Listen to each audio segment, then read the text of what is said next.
Welcome to Inside the Director's Circle and this episode on social media marketing, where we're going to explore some top tips on how to supercharge your content, including video. I'm Jason Langford-Brown, founder of Director's Circle, practicing business advisor and coaching psychologist. In our last episode, we looked at social media and digital marketing and really challenged the question about, is it really worth it? Does it add value for us as business leaders in our businesses? So I recommend you go back and listen to that episode. But in this next episode, we want to expand on that conversation. We look at some really practical tools that we can use to supercharge that activity and actually look at the actual concept of video and how powerful that is in this arena. As ever, we like to bring some expertise into the conversation, and delighted again to be joined by Scott Billings from Ark Media Group. Hi, Scott. All right. Scott's got a big background in editorial, starting off in TV, working on programs like Gogglebox, Come Dine With Me, you'd probably recognise, but more recently is head of sales and marketing at Ark Media Group and heads up their Ark social division. So, Scott, great to see you. And you?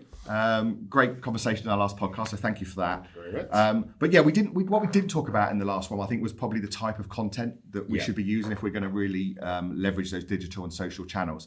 And I really wanted to pick up the notion of video with you, which I know is a big part of your world. You know, why should we be so interested and focused on video as a content? So, I mean, from a video production background, I'm a little bit biased on this one, Jace, but there are lots of facts to support the fact that video content is the best form of content to be used on social media. So just to give you a few bits and bobs here. So people retain 95% of a message watched on video as opposed to 10 when they read. Right. Videos are twice as likely to be shared on social media, and 96% of people turn to video to learn more about a product or a service. So it's just about that retention, that engagement.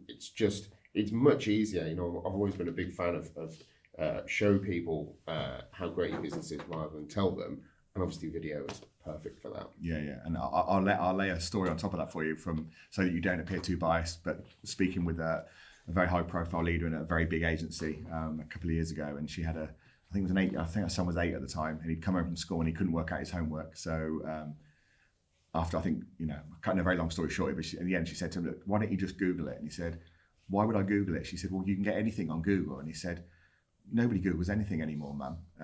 She said, well, what are you going to do? He said, I'm just going to YouTube it. And she said, well, but it's not a video about everything. And his response to her was, if there's no video about it, is it worth even knowing? So I thought that's a great insight into the mind of an 8-year-old and where the world's going, which doesn't, and you know this, Scott. I mean, I think YouTube's the second biggest search engine now behind Google as well. Yeah. So clearly video is where it's going. Taking it even a step further, TikTok now is becoming a search engine. Wow. It'll be the next one to follow behind. I'd love to see what the searches are on TikTok.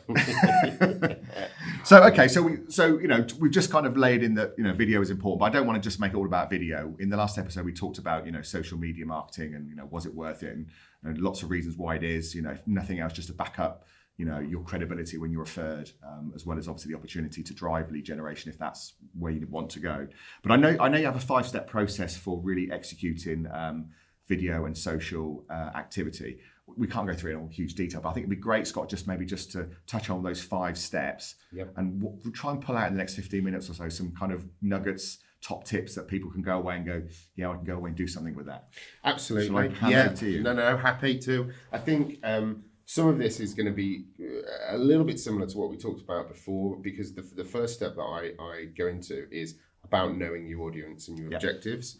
I think that, again, sometimes the mistakes that are made when creating any campaign for social, but certainly a video campaign, are that people let the idea or the creative concept lead.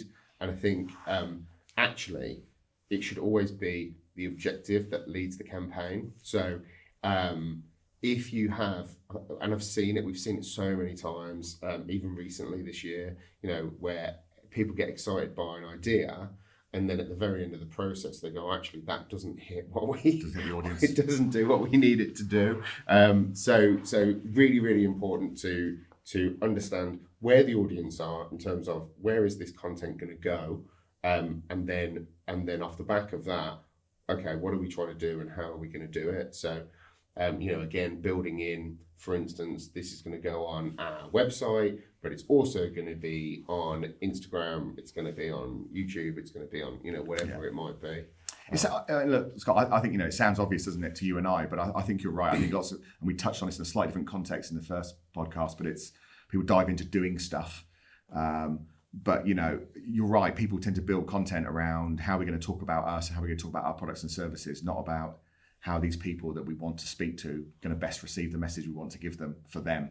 And I think you're right. I think I see very few people look at it that way. So I think that's a great nugget to actually stop and say, who are we talking to? How would they best receive this message? What are they interested in about what we do? Because a lot of things we like to talk about, because we like to talk about ourselves, they're not even interested in. 100%. Just talk about the value. I think that's a great nugget. So does that take us on to step 2, or? Yes. So that this is more of a practical and sort of pragmatic step, really, which is however you're creating your video content for your social media or any video content, really. Whether you're doing it for yourself, whether you're bringing in a third party to help support you, I think really when you start looking at a day of filming, for instance, I think again some people go, okay, well we've got this video that we want to do, and we'll film that video, and it'll take us a few hours, and that'll be great.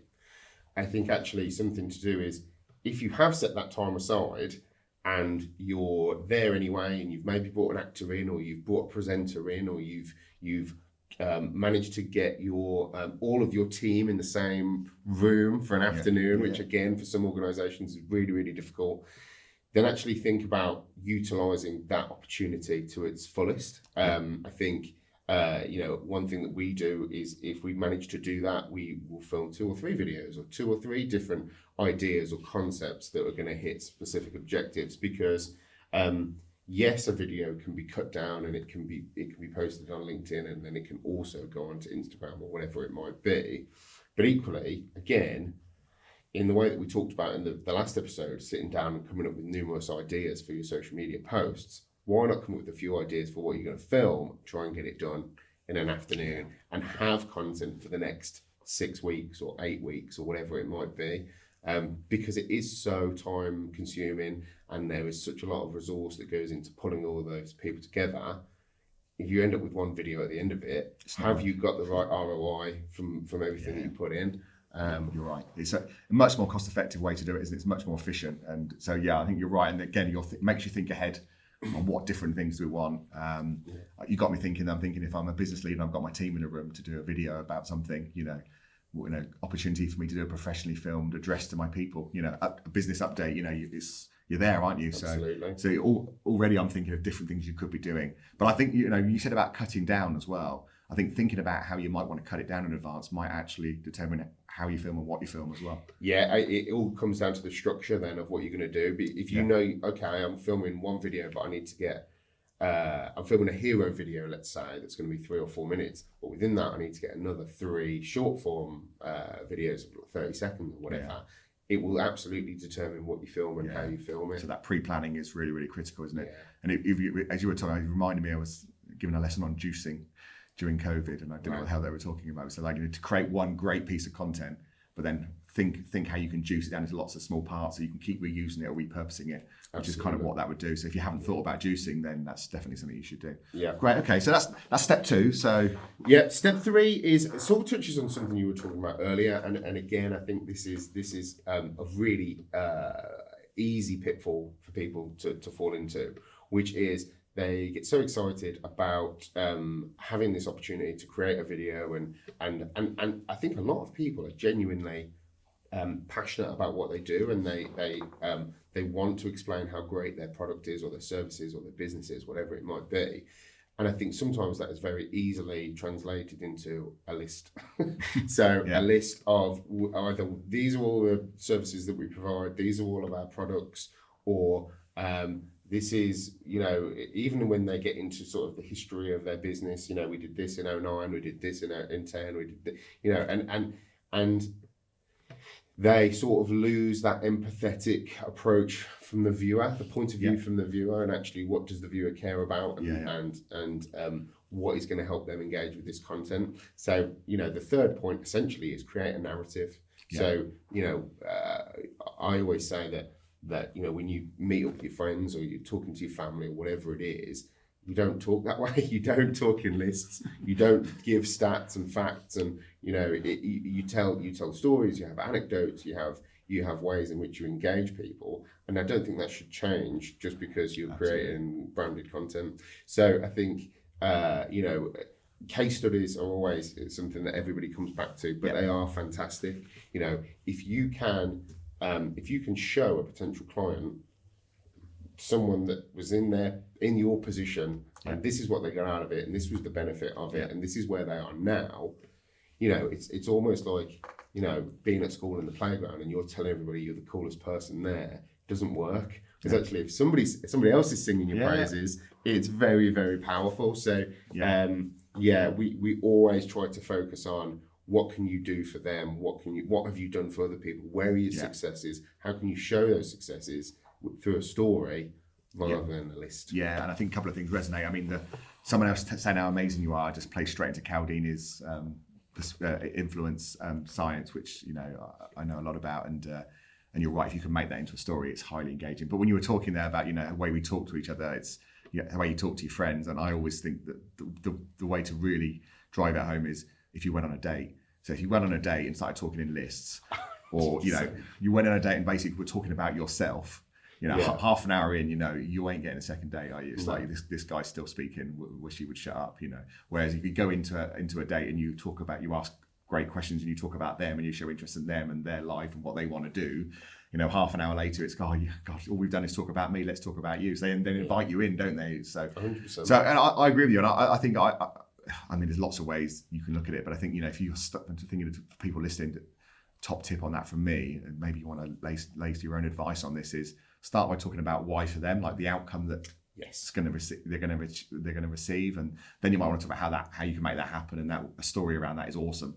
And then I think the credibility is great, but it's kind of just it's almost like it's the reinforcer at the end, isn't it? It's the icing on the cake. Yeah, and I think that for me is a really powerful order. It's like, you know, hey, you want to listen to this because we're going to do something great for you.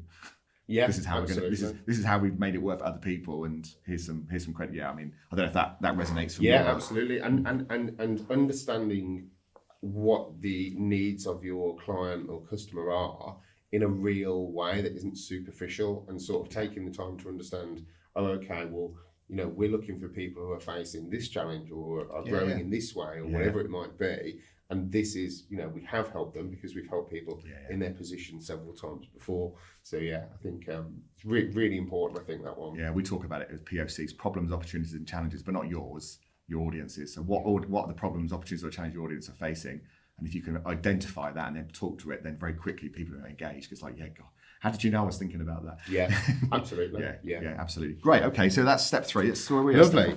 4 is a sort of technical video thing, really, to a certain extent. So this is what we call, and lots of people may have heard this before. I'm not inventing it in any way, but the 3-second hook is what we call it. So, and for me, really, this does massively apply to video content, but it can also be extended almost to anything. And I think that is, as you said before, we live in a very noisy world of, you know, different people trying to get different attention for different things, and you only have a certain amount of time in any given day. And actually, how can we make our content stand out, and how can we make people who are genuinely interested in what we do engage with it? So the 3-second hook is all about, what am I seeing in those first 3 seconds that's going to make me stop scrolling? You know, we call it thumb stopping. We literally call it thumb stopping because, you know, how do we get people to just stop from just scrolling through their phones? So there's lots of things that you can do there, really. So I always advise people not to have. Lots of people want to have like a front card to things. So like you know, this is my business and this is what this video is about. But actually, it just makes it look like an advert. Sort of kills it a little bit to a certain extent. Lots and lots of branding, text on screen at the very beginning, things also where you are sort of like building up to something, where you sort of go, we're going to do a slow start on this and we're going to build it up, and we'll have if you're talking about video, you know, we'll have shots of this person and they pull up something and they get out the car and then they're, you know, and close their car, and then you see them, and It's like you haven't got that time. You just haven't got it. You know, that person who's potentially viewing your content will be gone. So, you know, some things you can do, and you may have seen this a lot in video content, you can do things like montages where you show the most dynamic parts of the video in quick succession. Or you can start with like drone shots or vistas or whatever it might be. Or equally, another thing, you know, from a more sort of psychological point of view, is just showing people enjoying themselves or having fun or smiling or laughing at something or whatever it might be. You know, sort of just engages us. And really, you know, if you can get people past that first 3 seconds, the chances of them staying with the content improve dramatically, and then then you're thinking about the next 10, and then you're thinking about then it's just keeping you there, isn't it? But it resonates with me, Scott. Like much of what you're saying today is, I thought I was unfortunate, but it turned out to be very fortunate to have to be in a session with the world champion public speaker a few years ago in Australia. And I have to say, you know, we did look at each other and go, this is going to be, what is this about? World champion public speaker. I have to say, you know, for that, I can't remember his name now, which is a shame because I should shout him out. He was amazing. Oh, really? Amazing, yeah. Really good. A great speaker, as you'd expect, but it was way beyond that. Actually, the substance of what he talked about was really impressive.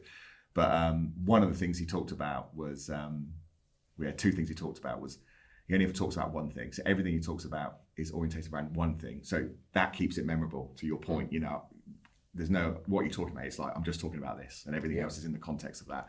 But he did ask the question, you know, when in a film, he used the term film, when do you see the end, which was a weird question, and everyone was looking at each other going, is this a trick question? And you know, and nobody actually was brave enough to say anything, but it basically just said, look, it's obvious, it's at the beginning.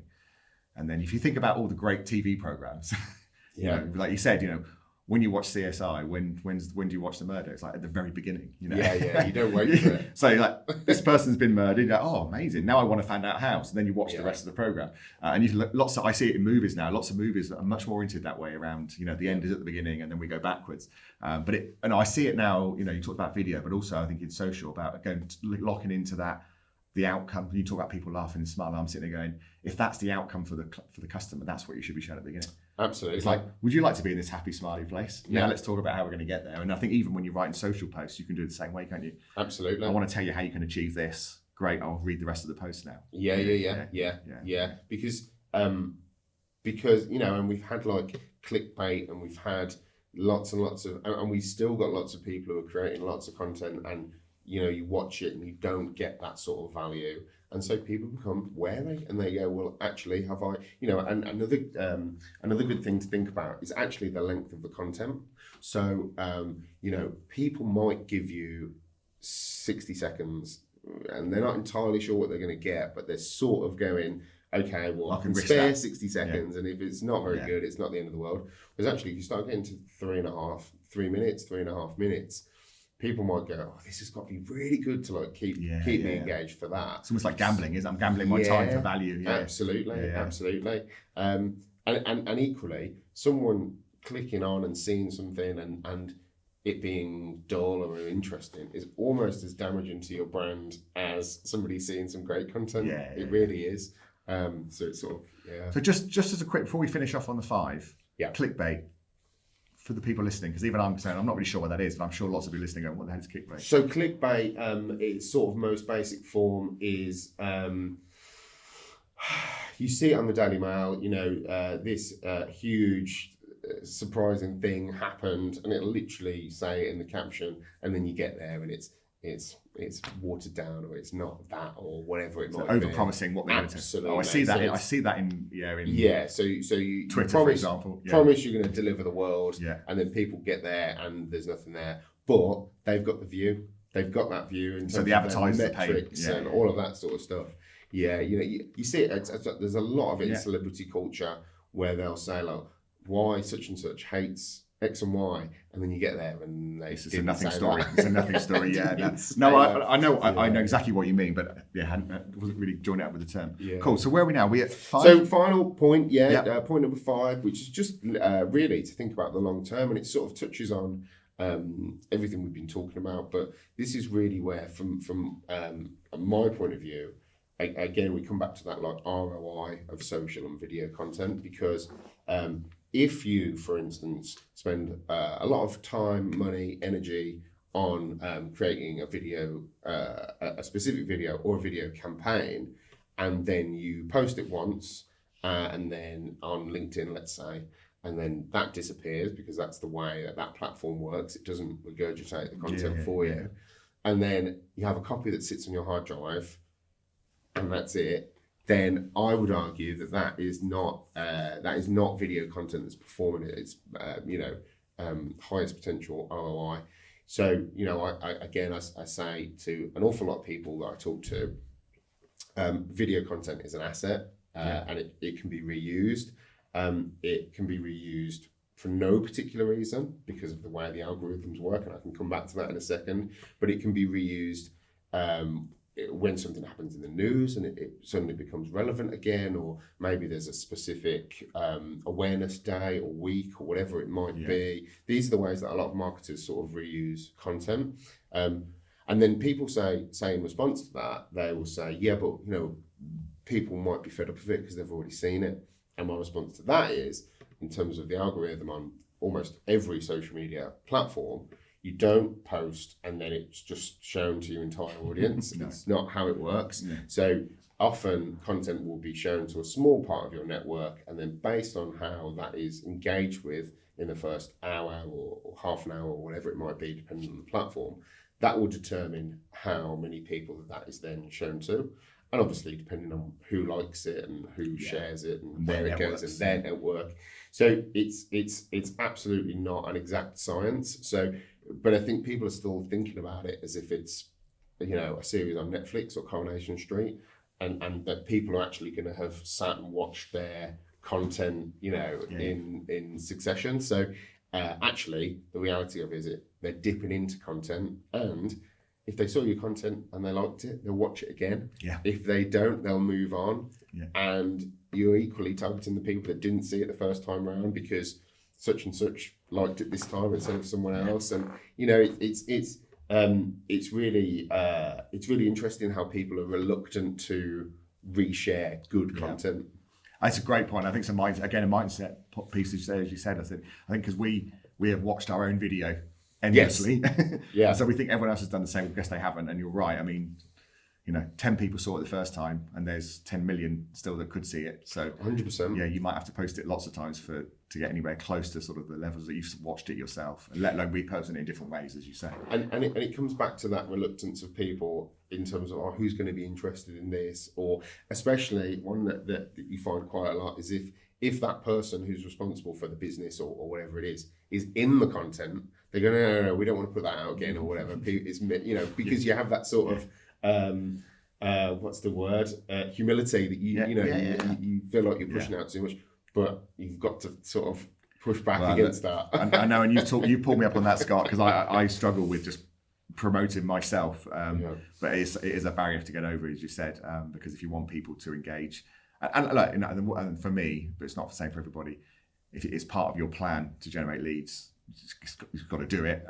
But for me, I think, as many people listen to this podcast will be, it's like when people check you out, because you've been referred, they need to see that credibility. So, it's got to be there ready and waiting, hasn't it? So that you've got that personal brand out there that people are going to engage with. Yeah. Scott, I'm not even going to try and summarize today because there was, hopefully there's 5 steps and there was a number of nuggets that came out of there. I'm sure people will lock onto. I think though, probably the one thing that came through from this conversation is that thumb stopping, I think you called it. Yeah. I think, that for me as a business leader, in my own business, because I think this is the thing, I think for business leaders and marketeers is they never quite sure how to challenge back. It isn't a black and white subject. We know it's creative, it's dynamic, it's not always a straight line ROI, although there should be ROI.